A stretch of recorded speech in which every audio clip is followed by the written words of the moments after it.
For some must push and some must pull as we go marching up the hill. So merrily on the way we go until we reach the valley. Oh. 6 months into the second rescue, I guess it was really 7 months into the second rescue, I was in a priesthood leadership meeting. And I said, you know, there's nothing to commemorate these people that we've learned to love. We need to build monuments to them. We need a monument at Martin's Cove. We need one at the Willie Rescue Site, and we need one at Rocky Ridge. And I need your help to build them. We will build the monuments. Nothing will come from outside the boundaries of this stake. We'll build the monuments ourselves as a monument to those people who we so much love. I sat down, and my first counselor leaned over to me again. He said, "Why do you say things like that?" He said, "We're on our knees trying to do this temple work, and you want us to build 3 monuments." I said, "Yeah, we need to build 3 monuments." He said, "We can't. We're running back and forth to Ogden. We're doing all this." So we can build the monuments. The monuments were a wonderful, wonderful experience for us. It was a great time. I remember the first day we went to Rocky Ridge. We had air compressors and trucks and jackhammers, and we had cement mixers. We had everything you can imagine up on top of Rocky Ridge. And John Larson turned to me and he said, "Why don't we just build a temple?" He said, "We got enough people." I said, "Boy, I'm all for it, but I think we got to get permission." And the monuments, the rock that you'll see on the monuments, was hauled all the way from LaBarge, Wyoming. LaBarge to Martin's Cove, from the quarry to Martin's Cove, was about 170 miles one way. The brethren hauled 9 semi-flatbed loads of rock to build those 3 monuments. We had a brick mason who was an inactive member of the church, and I went to him and I said, "Brother Carter, we need to build some monuments." He said, "Where do you want them?" So I told him, and he said, "I'll build them." Problem with Brother Carter was he would not put a stone on those monuments unless it was perfect in every way. That's why we had to haul 9 loads of rocks. And when you see Rocky Ridge and realize we had semi-trucks up there, you wonder how in the world we did that. I guess we were a little crazy, but we did it. We also, and maybe I should just stop with the bronzes. I'll tell you about the bronzes, and then maybe we should stop, or whatever you want to do. I didn't want anodized aluminum plaques on our monuments. Those are easy to make. We own a company called the Brunton Company, and we make anodized aluminum plaques all the time. And people shoot them and do all kinds of bad things to them. We wanted a first-class bronze monument. And so I went to Brother Fabricius and Brother Worth, and I said, "You know, I know you guys don't know anything about pouring bronze, do you?" And they said, "We don't know nothing about pouring bronze." I said, "Would you make me some bronze plaques?" I said, "Sure, we'll make you some bronze plaques. What do you want to say?" I said, "I don't know, but let's figure out how to do it." So we ordered some books on how to do bronzes. We learned later that there's 2 ways to do bronzes. There's the lost wax method and there's the sand casting method. But we ordered a book on lost wax, and so that's what we did. We figured that's the only way to do it. Well, you can't do what we did with the lost wax method, but we did it. And President Faust, I'll tell you how he got involved in all that. We ordered some letters from Florida, some little plastic letters, and you'll see them in there. And then we made a mold, and we had to glue each one of those letters on there. And you know, there's no spell checker when you're doing that kind of stuff. And you got to space the letters. But the first thing we did was we wrote the text for it, and we wanted it to be okay, so we sent it into the church. And they sent it to church correlation, church history, church editing, church this, church that. I didn't know there was so much church. You know, everybody took a shot at us, putting commas here and deleting words. And it was crazy. Finally, they gave it back to us and said, okay, go ahead and do it. So we did. And they asked us if we wanted some money. And we said, no, we don't want any money. We're just doing this. And they said, well, how are you going to afford this? And I said, I don't know. We just will. So we start making these, we get these little letters and sticking them on. And oh, jeepers, creepers, a mess. And then we were going to go up to one of those old monuments that George Albert Smith made with the buffalo on it, you know. And we were going to make a rubber mold of that and put it on our plaques until we saw what it said. We thought it said, all is well, Brigham Young, you know. But it says Utah Historical Trails Association. We thought, oh, you know. So he said, we can't use that. And when we were standing there looking at it, and I said, besides that, it's a dead buffalo. This isn't about dead buffalo. This is about pioneers. So I said, let's make a handcart scene.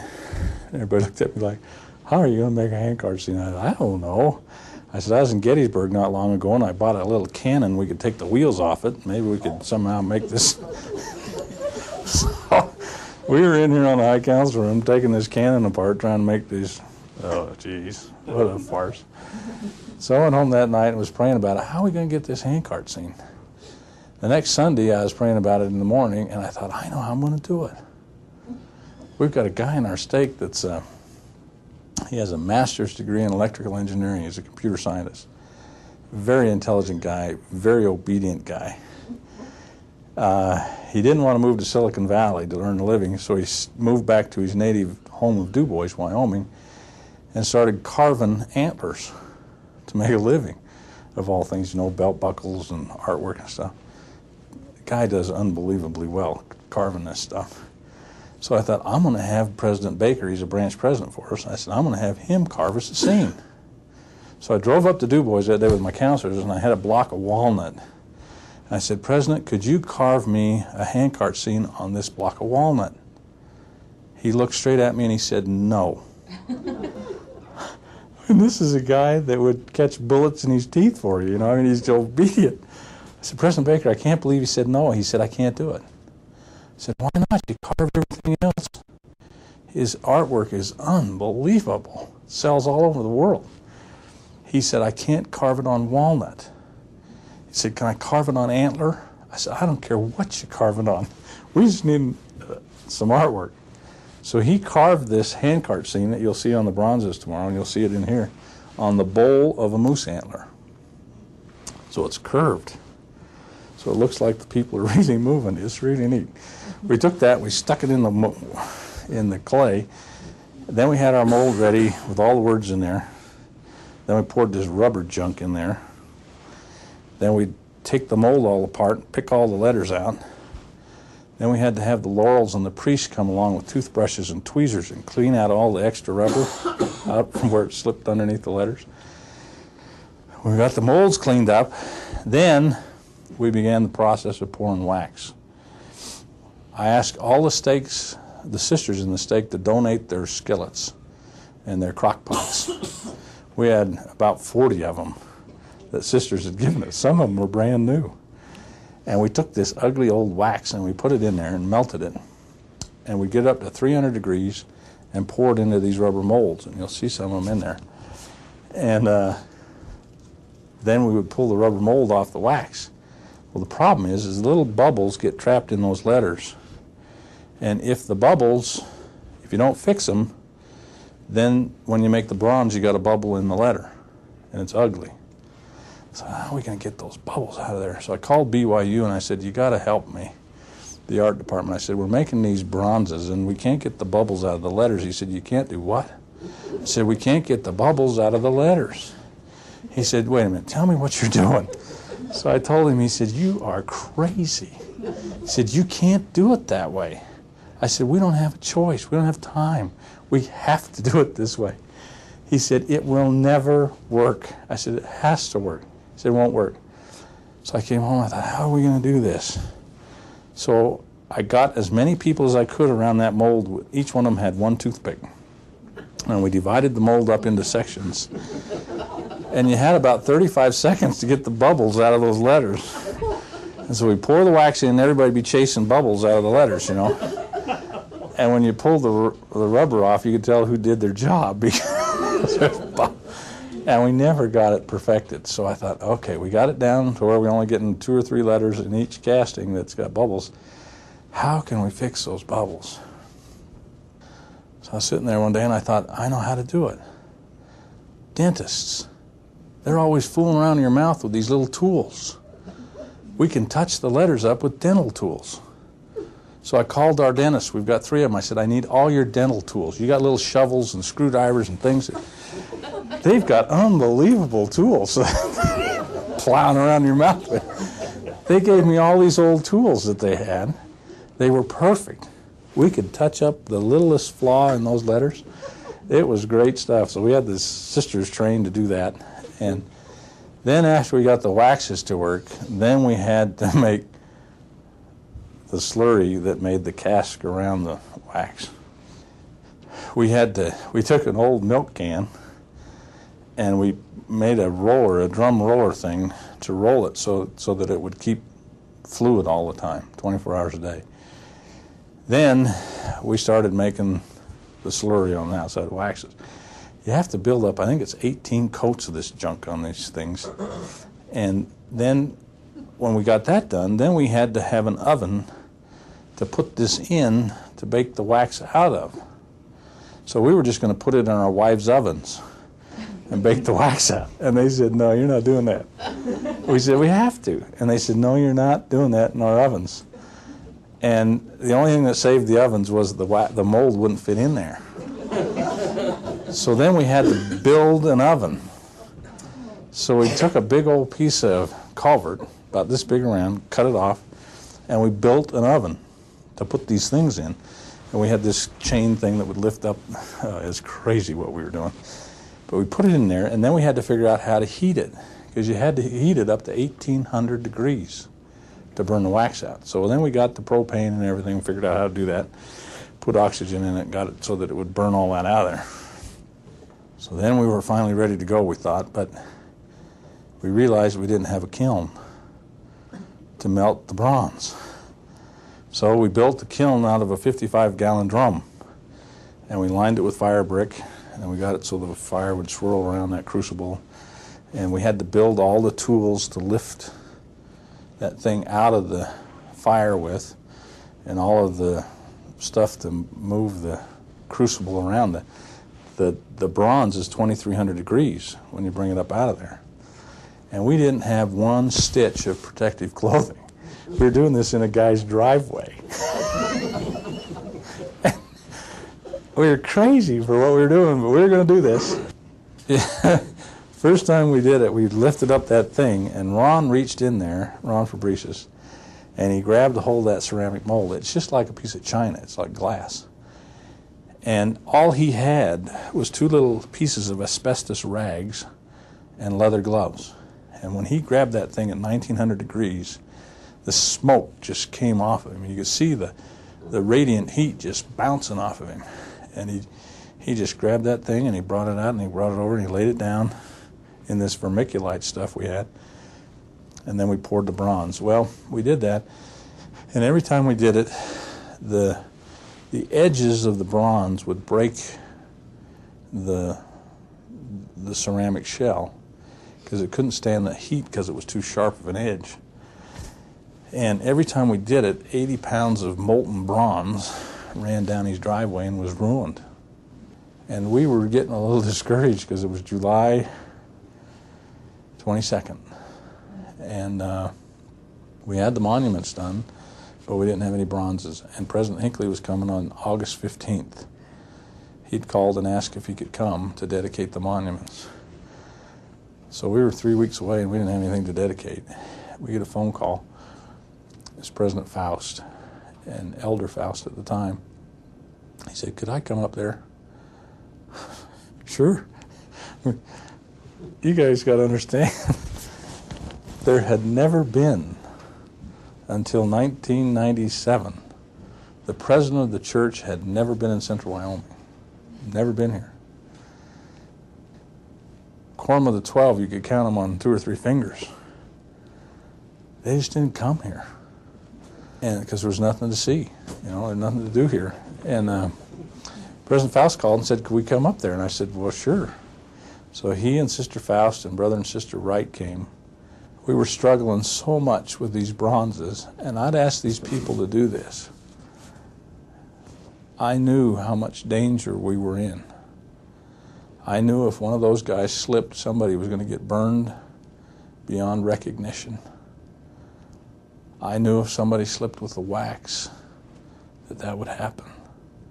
We had the whole stake praying morning and night for the safety of those who were fooling with this bronze stuff, so that they would be protected and that they would be successful. I felt inadequate. I felt everything you could feel. President Faust came and I said, President, I'm going to take you somewhere. And I took him over to this guy's house where we're doing the bronzes. The guy was there with his wife. They were really kind of discouraged. We had wasted hundreds of pounds of bronze. It was costing a lot of money to do what we were doing. President Faust went in there. He looked at what we were doing. He looked at all the broken shells. He looked at the destroyed bronze. He went over and he put his arm around Brother Fabricius. And he said, Brother Braun, I promise you this will work and they will be perfect in every way. That gave us the courage. We'd never been around an apostle before. If an apostle told us it would work, it would work. We had 9 more failures. 3 days before the dedication, we had ruined our last mold. We didn't have any more. Brother Fabricius asked me if I would go home and make 2 more molds of each one. There's 4 in all. There's this one and 3 more. I said I would. He said if I would, he thought that he could get 6 more pours.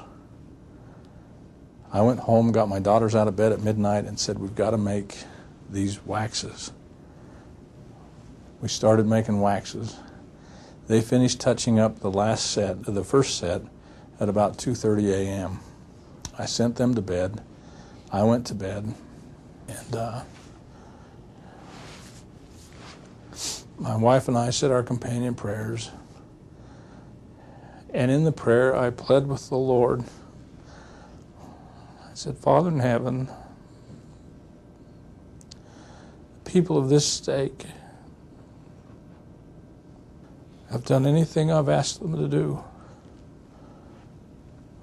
All we want to do is make something to commemorate the Martin and the Willie people. Not us, but them. We've done everything we can do.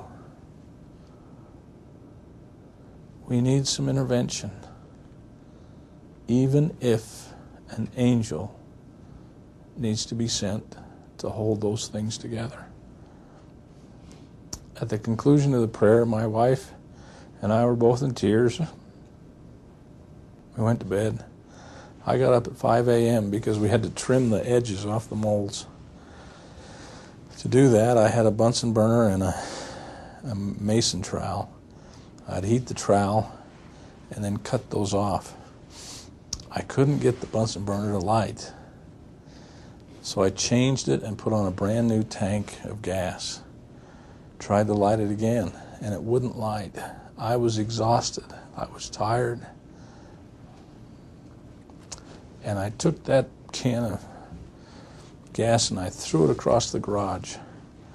And the minute it left my hand, the thought came into my mind.